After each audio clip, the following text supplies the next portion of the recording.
Welcome back, guys. Today we're going to spray the outside of the GTX. We've got everything prepped and ready to go.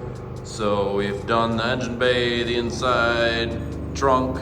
Now we're getting ready to finish the rest of the car up. Going to do jams and exterior today, and then this will go back on its wheels for the last time.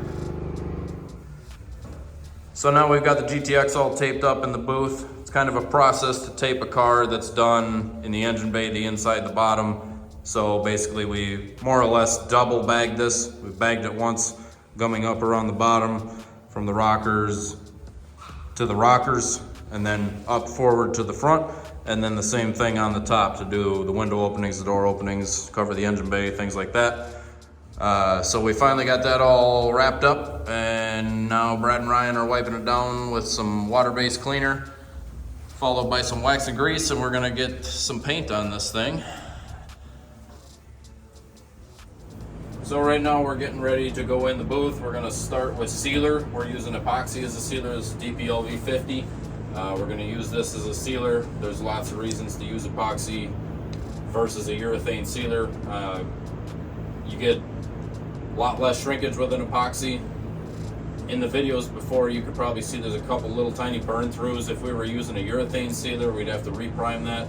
But being this is an epoxy primer, this is the safest way to go over any little burn throughs from sanding your primer and things like that. So just a better overall, there's lots of reasons to use it, lots of reasons in some cases not to use it. So today we're going to use DPLV 50. So right now we're going to spray DPLV 50.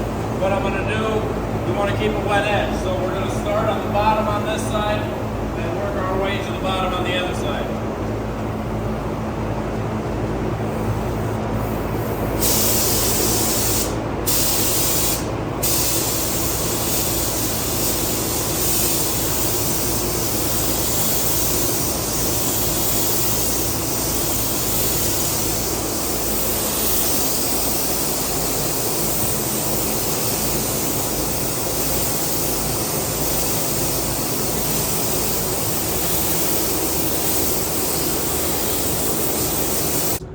So there's a few reasons to use epoxy over a urethane sealer, like I said. So a few benefits as far as the restoration side. You wouldn't necessarily do this in the collision world because this takes longer to dry. Time is money in the collision side. But in the restoration side, if it takes me all day to paint this car, I don't really care as long as it's done right and it looks good and everything is done well. So that's why we use the LV. It's just it's better longevity. You are sealing everything down with a non-breathable product, where the urethane sealer is a breathable product. So urethane sealer will not be direct metal, where the epoxy is obviously direct metal. Whether it's mixed as an epoxy primer or as an epoxy sealer, it is still a direct metal primer we are using as a sealer. So if I would have had, say, a little burn through to bare metal and I was going to paint it with a urethane sealer, I would have to etch prime that and then go to my urethane sealer. Where with this, no worries, you go right over it, it's epoxy. So we've sealed it with epoxy. We're going to give it roughly an hour, and then we're going to go to our base coat, which is R6 Scorch Red.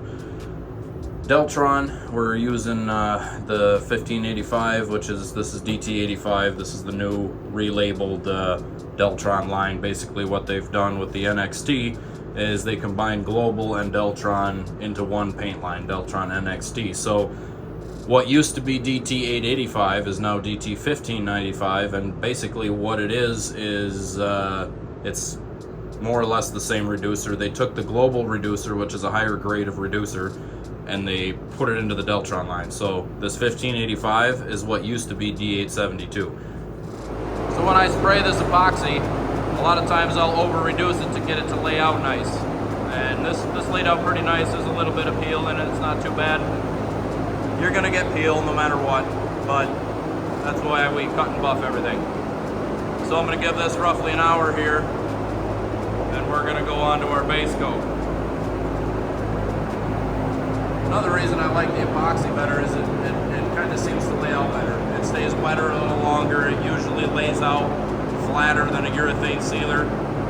Just better for almost every part of the painting process. So right now we're going to put down the first coat of Deltron DVC R6 Scorch Red. This has been sitting for a little over an hour, and another thing I want to talk about a little bit is if you look at our exhaust filters, the exhaust filter is not fresh. It's a little bit plugged. We've noticed in this particular booth that you get a lot better paint job if we slow the air down a little bit. So I decided we're going to leave that semi-plugged, put a fresh intake filter in that's going to create more pressure in the booth and actually slow the air down a little bit, get a cleaner paint job, and then when we open the door, it's not such a suction, it's more of a pressure pushing air from the booth out instead of sucking any dirt in.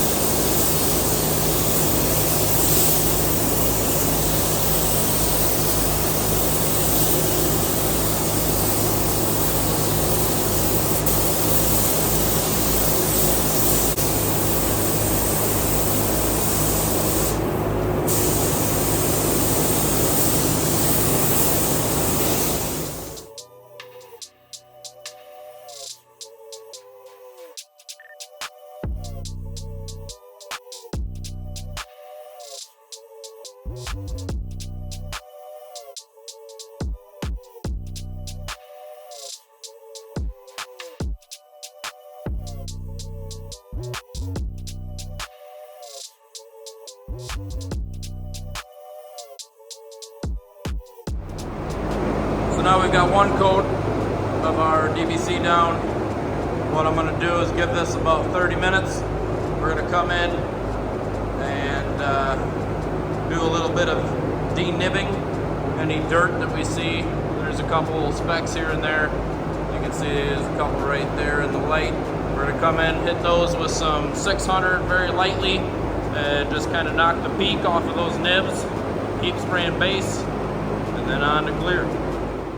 So what we're going to do now, we've let this dry about 30 minutes after our first coat of base, and we're looking for things like that right there, that little nib. We're going to come in and just lightly hit that with some 600. This is 600 dry sandpaper. We're going to go in one direction, and this is nearly critical. When you're sanding soft base, you don't want to sit here and rub it like this. A lot of times it'll rip. So what we're going to do is we're going to go in one direction.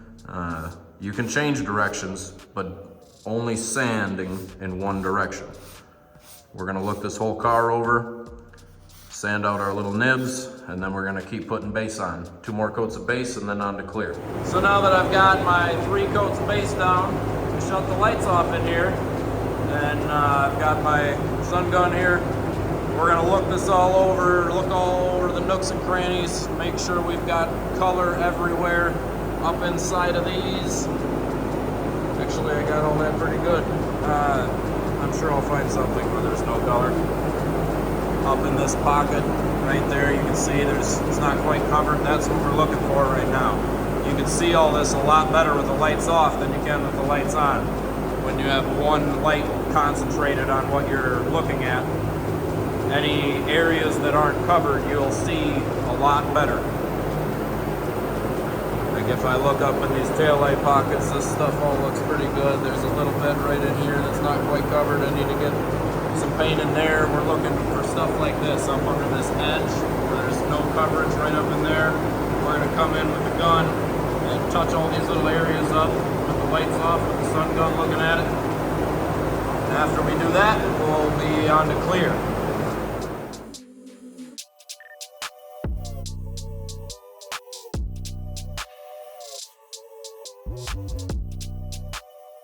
So there we go. We've got our base down. We've checked for coverage everywhere. Came out fairly clean. So what we're going to do now is mix up some BC 5700 clear. We're going to stack 4 coats of 5700 on here.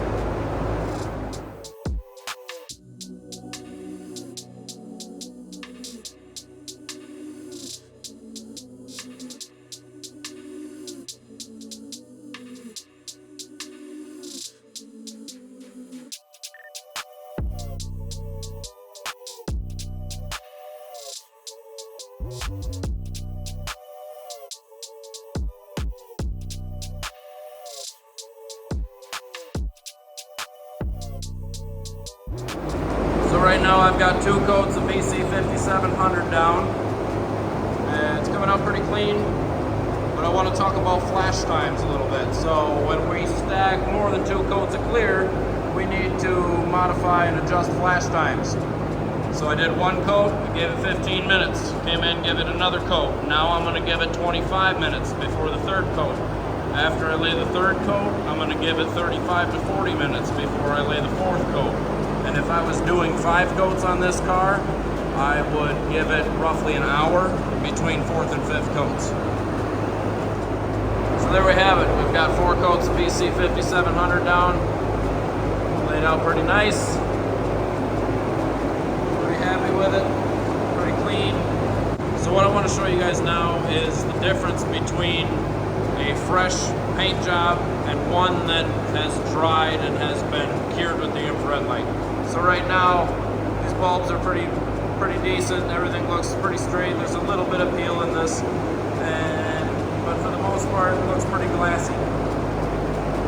Now, once this starts to dry, everything's going to shrink. All the solvent that is in this right now will dry out, and this will all lose mass, and it will become a lot more peely. So this is being baked with the infrared light right now. This is about 140 degrees or so. This is the 2nd bake cycle I've put this through. And as you can tell, there's a lot more peel and shrinkage in this than there is in the one in the booth. See if I can, the camera kind of has a hard time focusing, but if you look at the edges of things, there's a lot of peel. It's straight, but it's not really straight.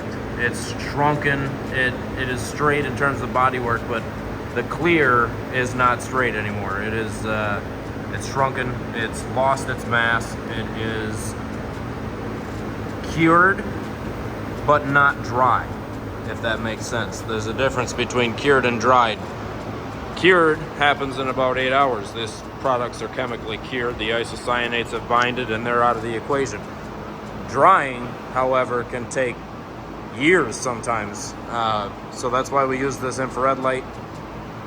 This particular hood has been painted for 10 or 11 days now. It's dried naturally for 10 or 11 days, and now we're going to put it through the bake cycles and get it really nice and warm, get the panel temp up, and force those solvents out before we cut and buff any of these parts.